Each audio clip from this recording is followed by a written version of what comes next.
light up the world. Alright guys, so welcome back, my fellow gooners. But yeah man, so before we get started, like the video, say nothing in the comments, and subscribe. I'm actually really close to 1,200 subs, so if you could help me out, man, I'd really appreciate that. I'm like 5 away, so yeah. Also, if you're looking at the screen, you should be seeing a timestamp. You want to check that out real quick if you want to go straight into the story, but yeah, I'm just talking about my usual stuff here. So no, before I get into that, yeah, so this time we're going to be covering Eels. This is going to be her biography and her backstory. Granted, I'm probably going to put this into 3 separate parts because, yeah, I was not expecting Sorween's story to be that long. I mean, damn, bro, that was like a whole hour-long video. I was like, Chris Redfield, damn, this sucks. But also, I think it'd be a little bit more better for me to do it in separate parts because if Eels' story is just as long, yeah, it's going to be too much for me. So I'll probably do it into 3 separate parts. That way, just I don't do like what I did at the end of Sorween's video, just where I was reading and I was trying to take everything in, but at one point, yeah, I'm just reading but not really truly reading. I'm not really taking anything in, so I do intend to fix that this time with Eels, but also because I just don't want the video to be that long, stuff like that. If anything, I would like my stuff to be at least like 20 minutes or shorter. That's kind of where I like to keep it, but if it ends up being a little bit more than 20 minutes, hey, that's not too bad. Under 30, a little over 20, I'm okay with that. I just don't want to be making long ass vids. But yeah, so like I said, this time we're going to be doing Eels, and the first thing we're going to be doing is actually her biography. So let's get straight into that. Alright, so Eels, female, I sure hope so. Birthday, May 5th. Height, 170 centimeters. Okay, so she's like, I want to say maybe 5'5" or 5'6"? No, hold on. That's more like 5'6", 5'7", I think. So she's like 3 inches shorter than me. Alright, let's see. Also, origin. I'm guessing this place is called Gaxon. Hobbies, photography. Okay, well, you know what? Actually, I did see something from one of the things. There's like an item I picked up, and she took a photo with like another girl or something. It might be like her friend or her family. Not too sure. Strengths, lumokinesis, which I'm guessing is her ability to like shoot out that laser beam, like she's fucking Iron Man or some shit. Alright, well, here we go, man. So, Luminary's biography. Alright, so science is the light that guides human civilization and the engine that has propelled human evolution. In the modern world, the Haiti Research Institute stands as the beacon of scientific progress.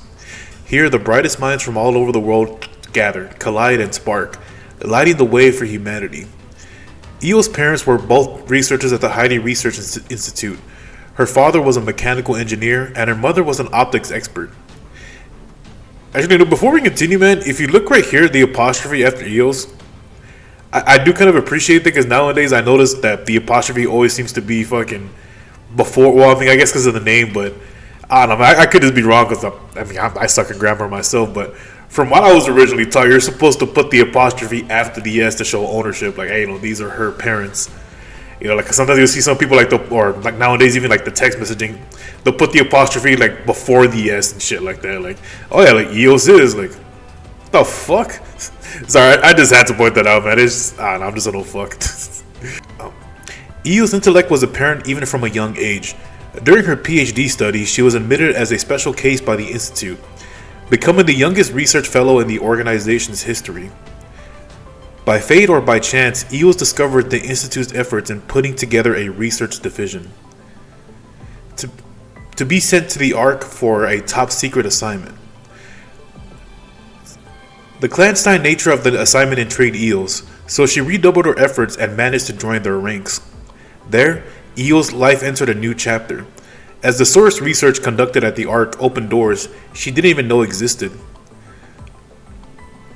Soaking up knowledge like a sponge and applying it just as quickly, Eos helped her division reach breakthrough after breakthrough.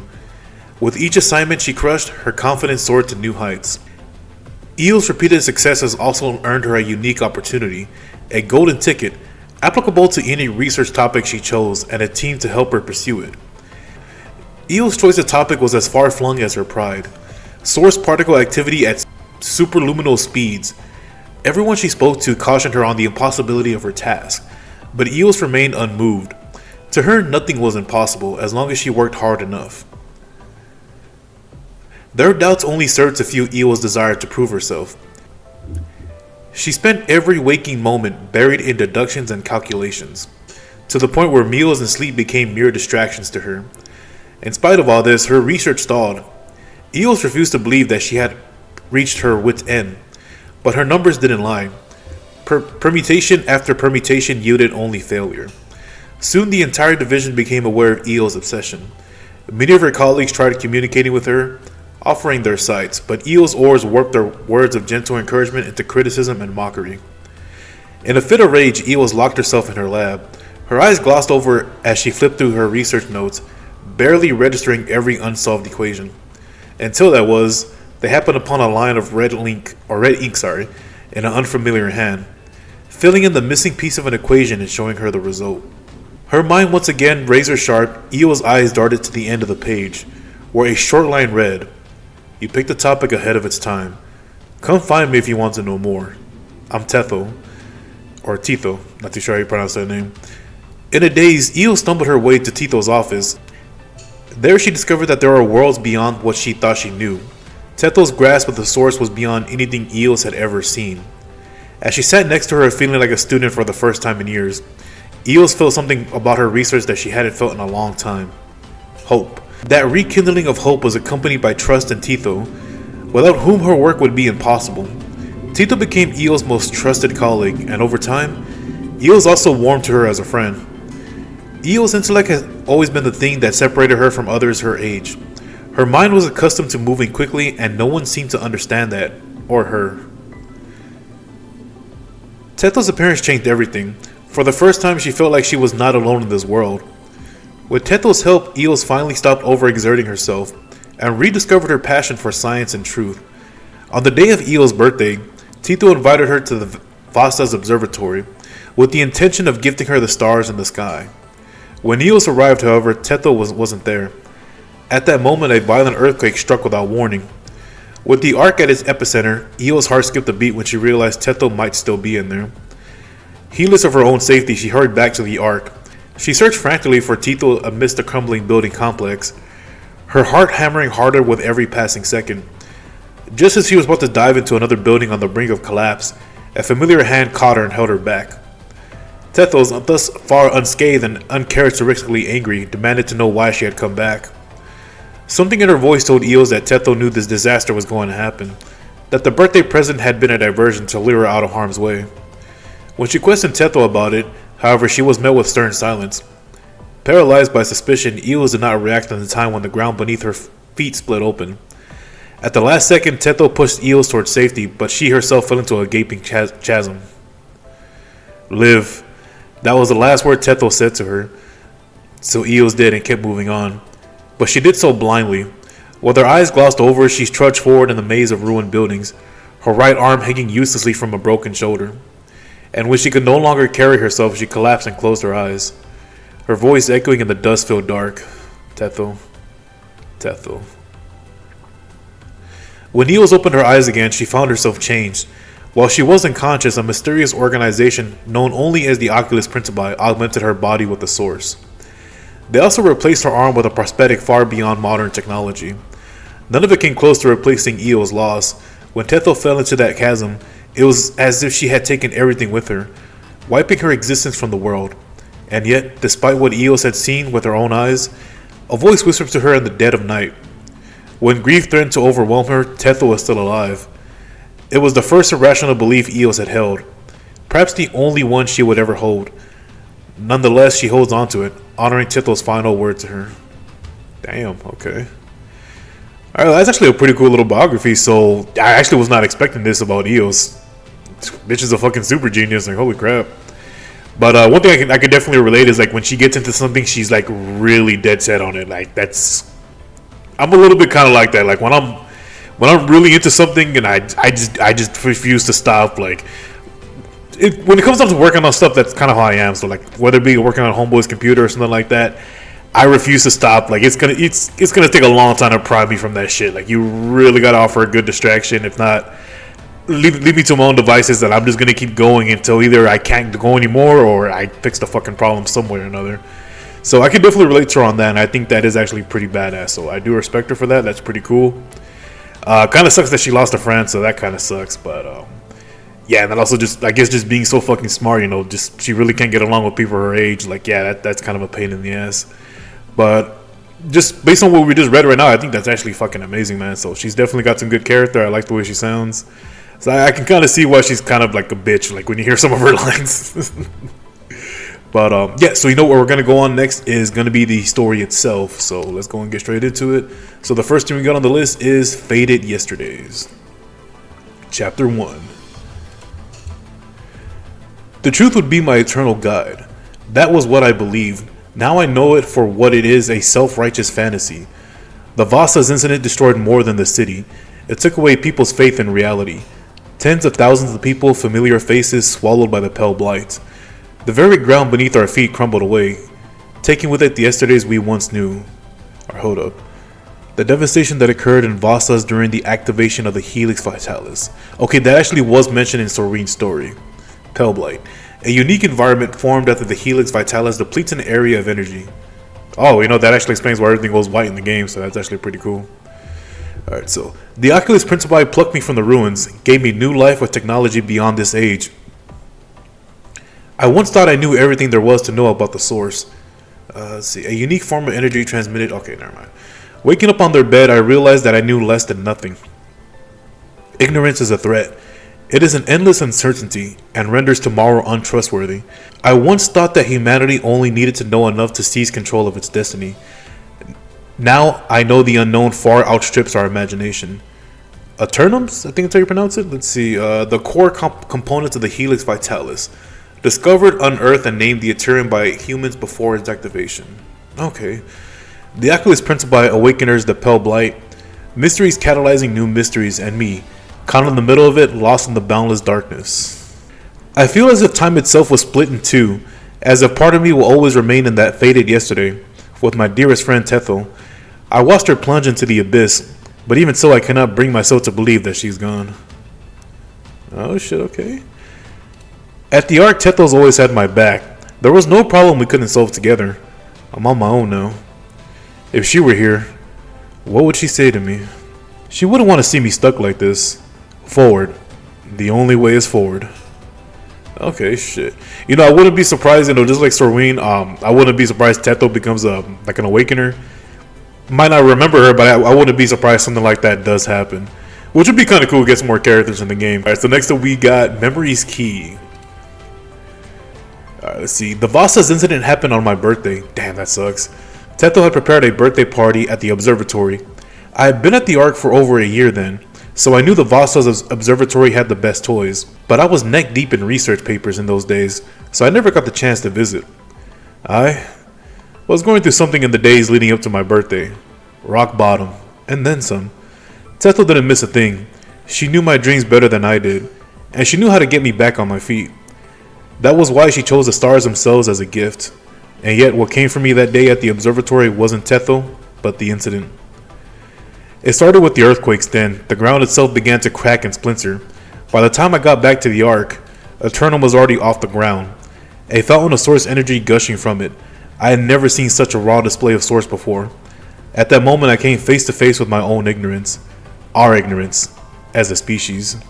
Fear cracked at all of us like a whip, scattering our vaunted reason. Amidst the chaos I found Tethel, grabbed her by the hand to get her out, but the only thing she said to me was, "Why did you come back?" Right then, there was no way for me to ponder what she meant. But something told me that Tethel was connected, to the disaster, to everything. She must have known something was going to happen.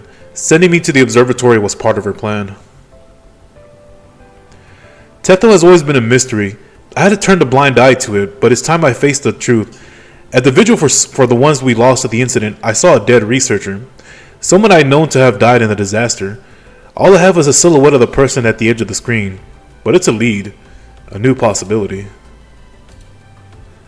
Okay, shit. Okay, and then we get like a little comic. I'm guessing she's visiting the memorial for everyone that died there. Yeah, the vigil for the Vasas incident was over. In a corner of the monument, Eos found the names of Tethel and her other colleagues at the Eternum Research Complex.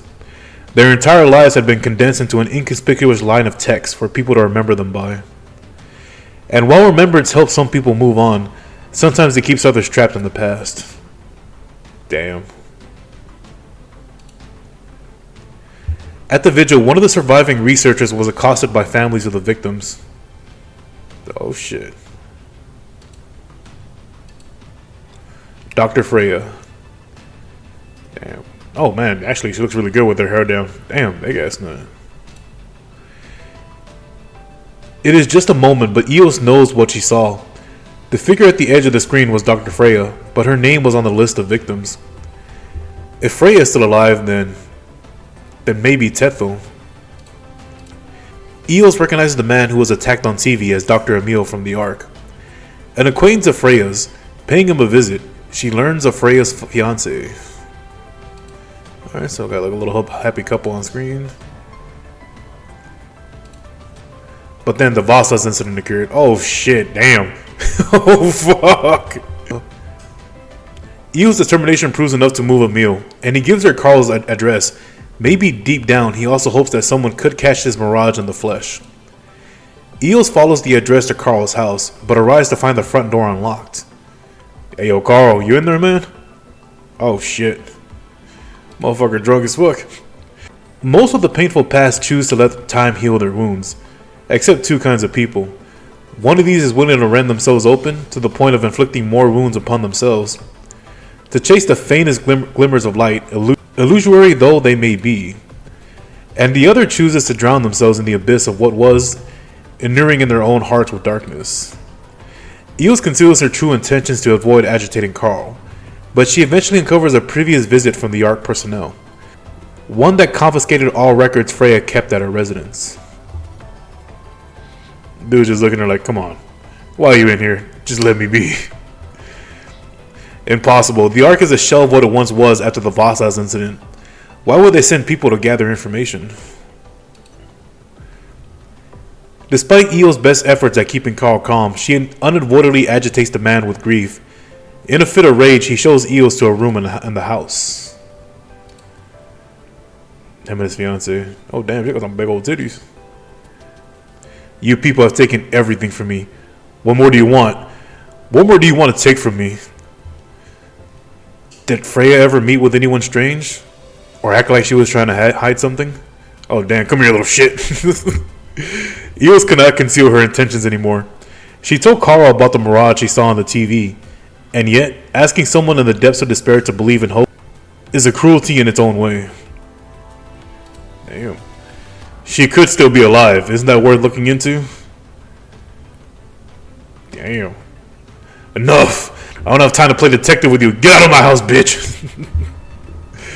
Damn. I was about to say, yo, is this the whole fucking house? But never mind, I forgot your room.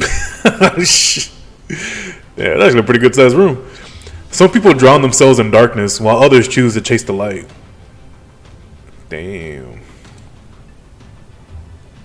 Hey, bitch, your husband's, or your fucking dude's fucking struggling, ho?